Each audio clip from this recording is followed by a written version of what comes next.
Olá, bom dia, boa tarde, boa noite, espero que vocês estejam bem. Hoje vamos tratar de invertebrados que estão aqui na Terra há cerca de 600 milhões de anos e estão hoje distribuídos em cerca de 16 mil espécies. Hoje o nosso tema é Filoanelida. Vamos falar um pouco sobre os anelídeos, os vermes que têm o corpo dividido em anéis. São as minhocas, nereidas e sanguessugas.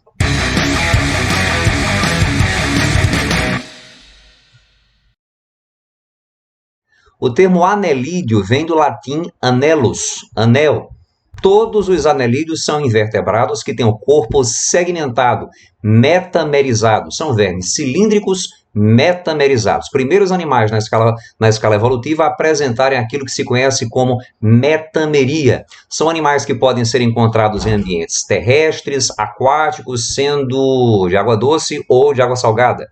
Os anelídeos são triblásticos. Ao longo do seu desenvolvimento embrionário, formam ectoderme, endoderme, além de mesoderme. São celomados, formam na mesoderme uma cavidade que é completamente delimitada por esfolheto embrionário e apresentam simetria bilateral. Seu corpo pode ser dividido em duas metades simétricas. Os anelídeos apresentam digestão extracelular, o que quer dizer que o alimento é completamente digerido numa cavidade digestiva, ou cavidade digestória, como queiram.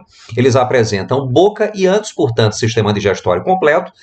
Da boca segue uma faringe muscular, que continua-se com o esôfago. Esse esôfago dilata-se para formar um papo, que segue por uma moela, onde o alimento é moído, é triturado, e em seguida o bolo alimentar vai para o intestino, onde a digestão é completada e os nutrientes são absorvidos. Aquilo que não mais interessa para o animal é liberado na forma de fezes pelo ânus.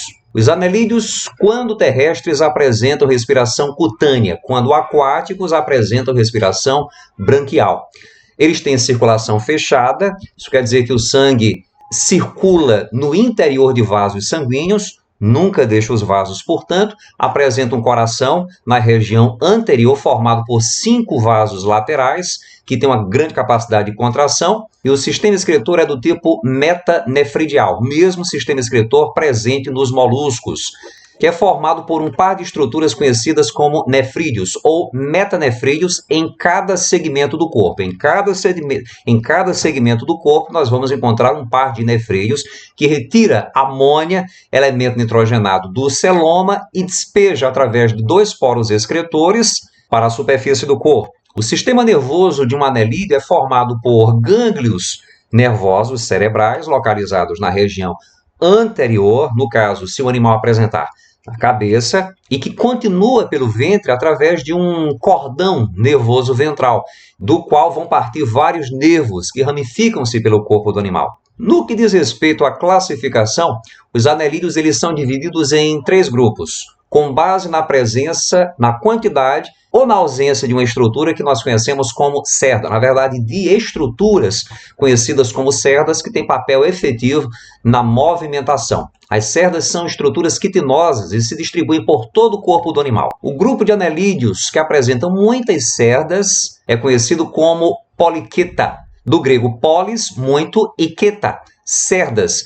Como exemplo, nós temos as nereidas, ou minhoca da praia. Foi inspirada no personagem da mitologia grega, na verdade, personagens da mitologia grega, as nereidas, que são ninfas filhas de Nereu, que são responsáveis por carregar o tridente de Poseidon. Menos romantizadas, as nereidas, animais, apresentam uma pequena dilatação muscular, conhecida como parapódio, e na extremidade, na ponta desses parapódios, nós vamos encontrar aquilo que nós entendemos como cerdas. Aqui nós temos um esquema de 2 metâmeros, de 2 segmentos de uma minhoca da praia, de uma nereida, com um parapódio em evidência. Parapódio mais as cerdas. Além dos parapódios e cerdas, um poliqueta vai apresentar uma cabeça diferenciada. Nessa cabeça nós vamos encontrar palpos e mandíbulas, e uma mandíbula, no caso, estruturas que são utilizadas para a manipulação do alimento. Vamos encontrar os cirros tentaculares, ou simplesmente antenas, e vamos encontrar os olhos. Os poliquetas apresentam olhos pouco desenvolvidos, mas eles estão presentes. Os poliquetas eles podem ser encontrados em regiões, em zonas abissais, nos oceanos, água salgada, sempre os poliquetas são encontrados em água salgada, ou podem ser encontrados nos costões rochosos, na zona entre maré, naquela região que está entre a maré baixa e a maré alta, a região que é alcançada pelas águas, as marés. Os poliquetas podem ser errantes, eles podem viver buscando alimento e parceiros para a reprodução, ou podem ser sedentários, podem viver em tubos, em buracos, secretam uma substância do corpo, uma substância calcária, junta com pedrinhas, com sedimentos do entorno e forma pequenos tubos. E aí eles ficam se alimentando de detritos e micro-organismos que estão presentes na água. São animais filtradores. Eles apresentam cerdas filtradoras. Agora, a maioria dos poliquetas é carnívora e se alimenta de pequenos animais. Podem ser também detritívoros. Os oligoquetas, do grego oligos, pouco, e queta, cerdas, são anelídeos que apresentam poucas cerdas pelo corpo. São as minhocas comuns. Na verdade, quando você olha para uma minhoca, não dá para perceber que as cerdas estão presentes. Só se você passar o dorso do dedo no ventre da minhoca da região posterior para a região anterior. Aí você vai senti-las. De outra forma, não. Os oligoquetas vivem no solo, formando túneis, escavando o solo e daí retirando o seu alimento. Também, assim como a maioria dos poliquetas, os oligoquetas são animais detritívoros. Um oligoqueta apresenta uma epiderme secretora de uma cutícula que vai proteger o animal dos materiais do solo. Abaixo dessa epiderme nós vamos encontrar um sistema muscular formado por músculos longitudinais,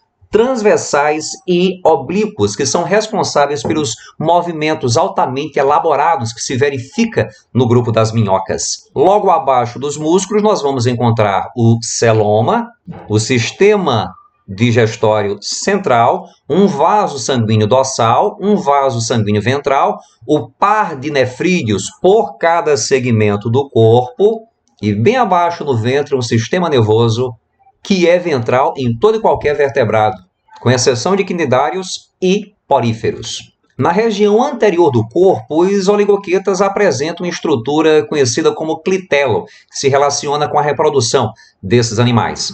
A posição do clitelo vai variar de espécie para espécie. Na minhoquinha conhecida como minhoca louca, o clitelo vai estar localizado entre os segmentos 14º e 16º. Os oligoquetas eles podem medir milímetros ou podem medir até 1,5 metro de comprimento, como é o caso do minhoco-sul, que está ameaçado, inclusive, de extinção.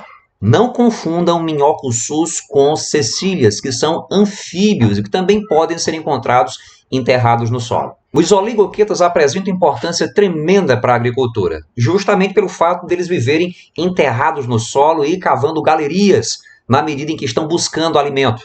Isso aumenta a oxigenação do solo, isso vai deixando o solo fofinho, que é maravilhoso para as plantas, aumenta a oxigenação do solo para as plantas. E, além do mais, as minhocas elas engolem a terra, e nessa terra vai estar misturada ali fragmentos de folhas secas. Então, fonte básica de energia para esses animais. Aquilo que interessa como fonte de energia permanece no corpo do animal, aquilo que não interessa é eliminado na forma de fezes e é utilizado pelas plantas. Ali é riquíssimo em nitrogênio e outros minerais. Inclusive, a produção de minhocas para a produção de adubo é muito comum. É o chamado humus de minhoca, o adubo oriundo de minhocas. E por fim, nós chegamos ao grupo dos hirudíneos, também conhecido como aqueta. A palavra hirudínea vem do latim irudo, que significa sanguessuga. Já o termo aqueta significa sem cerdas. Queta é cerda, a é o prefixo de negação. Anelídeos aquetas são aqueles que não apresentam cerdas. São as sanguessugas. As sanguessugas podem ser encontradas em ambientes terrestres úmidos, podem ser encontradas no mar, mas a maioria das espécies é encontrada em ambientes de água doce, principalmente em ambientes pantanosos, brejosos, e são basicamente animais parasitas. Eles se alimentam de sangue de outros animais. Algumas sanguessugas são predadoras, mas a grande maioria é parasita. Elas apresentam uma ventosa de fixação, localizada na região posterior, e uma ventosa que circunda a boca, que é responsável por sugar o alimento. Enquanto a sanguessuga está sugando o sangue do animal, ele não sente dor, não coça nem nada. Há uma substância liberada que é anestésica e uma outra substância conhecida como iridina que impede a coagulação.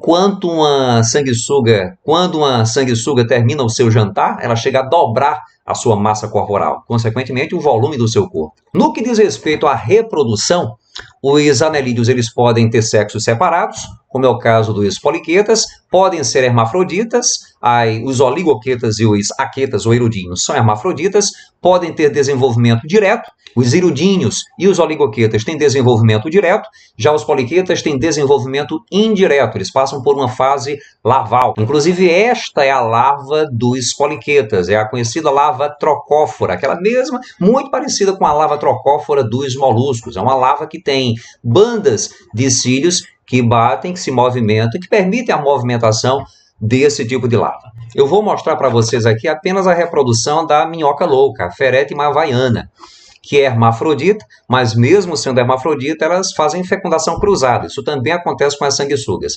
Não é normal, quer dizer, não é interessante para um animal fazer a autofecundação. É interessante que haja troca de gametas. Então, o sistema reprodutor feminino de uma minhoca louca é formado por receptáculos seminais, que têm a função de receber espermatozoides de uma outra minhoca, o poro genital feminino, que vai estar localizado aqui na região do clitelo. São 2 poros genitais femininos. Internamente nós vamos encontrar, entre o 12º e o 13º segmento do corpo, nós vamos encontrar um par de ovários, 2 ovidutos que se continuam pelo poro genital feminino, que está logo aqui.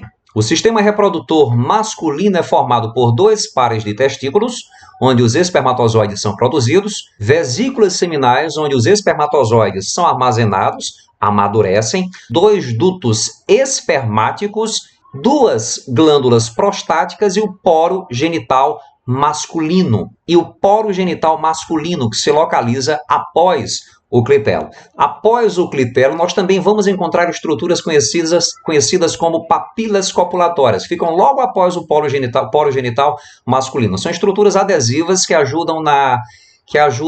que mantém os animais unidos durante o acasalamento, durante a cópula. Então, quando 2 minhocas copulam, uma vai ficar ligada à outra, dessa forma como vocês estão vendo aqui. Ó.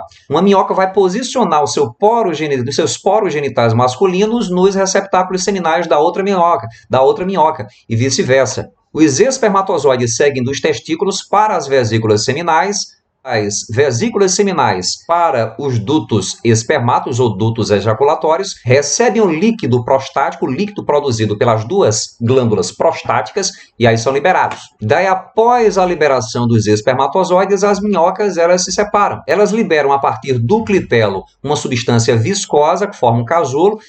Nesse casulo são liberados os óvulos, tá? E aí, na medida em que elas se contorcem, o casulo ele é liberado.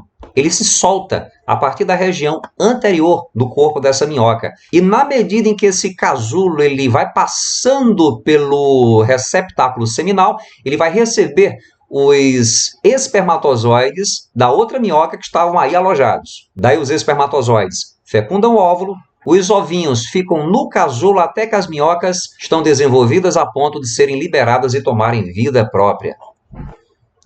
Guardemos a certeza, pelas próprias dificuldades já superadas, que não há mal que dure para sempre.